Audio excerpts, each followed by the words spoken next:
स्वातंत्र्य दिन साजरा करण्यासाठी येथे एकत्रित जमलो आहोत। सर्वप्रथम तुम्हा सर्वांना स्वातंत्र्य दिनाच्या खूप खूप हार्दिक शुभेच्छा। हम अपनी जान के दुश्मन को अपनी जान कहते हैं, हम अपनी जान के दुश्मन को अपनी जान कहते हैं। मोहब्बत के इसी मिट्टी को हम हिंदुस्तान कहते हैं, मोहब्बत के इसी मिट्टी को हम हिंदुस्तान कहते हैं।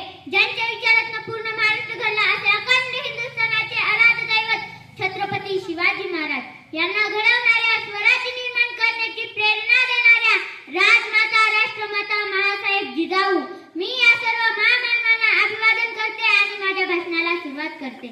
माझ्या चेहऱ्याचा रंग कसा असावा हेही माझ्या हातात नव्हते, मी कोणाच्या पोटी जन्म घ्यावा हेही माझ्या हातात नव्हते, तर हाताच्या रेषेवर नव्हे फिरल्या मनगटावर भविष्य सामावलेले असते। मी हे सांगायला आले की राम मंदिर बावरी का पक्ष नहीं लाई हूँ, घायल भारत चीख रहा है, चीख दुलारी आई हूँ। आज आपण स्वातंत्र्य दिन साजरा करण्यासाठी येथे एकत्रित जमलो आहोत।